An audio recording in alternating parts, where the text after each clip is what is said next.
দিয়ে দিলেন। আব্বা বেজায় খুশি। এরকম গুণবতী এক মেয়েকে নিজের পুত্রবধূ করে পাওয়া যেন তার স্বপ্ন ছিল। আম্মাও খুশি। পাড়ায় খুব গর্ব করে বলে বেড়াচ্ছিল, আমার ছেলের বউর মতো আরেকটা মেয়ে এলাকায় নেই। আমার বউ না, সাক্ষাৎ পরি নিয়ে আসছে, যেমন রূপ তেমন গুণ, তার চেয়ে দারুণ তার আচার ব্যবহার। পাড়ার আন্টিরা নিজের ছেলের জন্য আপার মতো কাউকে খুঁজতে শুরু করেন। রিদি আপা হয়ে উঠলেন আমার একজন অভিভাবক, একজন বোন এবং একজন ভাবির আদর্শ মিশ্রণ। আমাকে নিজের ভাইয়ের মতো আদর করতে থাকেন। আমি আপার জন্য স্কুল থেকে ফেরার পথে আচার বড়ি এসব নিয়ে আসি। আপা অনেক খুশি হন। মাঝে মাঝে তিনি টিফিনে টাকা দেন। আবার বিয়ের ঠিক 1 বছরের মাথায় আবার সন্তান জন্ম দেওয়ার প্রস্তুতি নিচ্ছিল। বাড়িতে উৎসব উৎসব ভাব। আম্মা দুটা কাজের মেয়ে রাখলেন। সকাল বিকাল আপা কাছে কি খাবে, কি রান্না করবে, আমিও নিয়ম করে প্রতিদিন এটা সেটা নিয়ে আসতাম। আবার নিজেও আমাকে বলতেন, ভাই টাকা নিয়ে যাস, অমুক জিনিস খেতে ইচ্ছে করছে নিয়ে আসিস। আমার ভাই স্বপ্নের সাগরে ভাসতে লাগলেন। বৃহস্পতিবারে ভাইয়া বাসায় আসতেন। আসার সময় অনাগত বাচ্চার জন্য এটা সেটা নিয়ে আসতেন।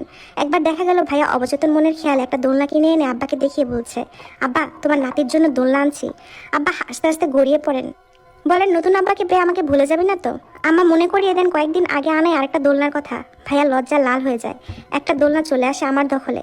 বারান্দায় টাঙিয়ে দেওয়া হয় আমার জন্য। আমি সারা বিকাল সেটা বিড়াল কোলে নিয়ে বসে থাকি। আপার ডেলিভারির সময় ঘনিয়ে আসতে থাকলো। আপার মধ্যকার চঞ্চলতাটা হ্রাস পেতে থাকলো। আম্মা আপাকে জিজ্ঞেস করেন, কি হয়েছে আম্মা, কিছু হয়েছে? রাফসানের সাথে ঝগড়া করছো নাকি বাড়ির কথা মনে পড়তেছে, বাড়িতে যাইবা? আবার চুপচাপ থেকে ঢুকরে কেঁদে ওঠেন। আমাকে বলেন, আম্মা আমি স্বপ্নে সেই মানুষগুলোকে আবার দেখতে শুরু করেছি। আমি দেখি সেই ফুল বাগানে আবার যাই, তবে এবার আর কেউ আমার সাথে কথা বলে না। সবাই কেমন রাগে চোখে তাকিয়ে থাকে। আর ওই ছেলেটা দূরে দাঁড়িয়ে আমার দিকে অগ্নিদৃষ্টিতে তাকিয়ে থাকে। আমাকে কী সব যেন বলে।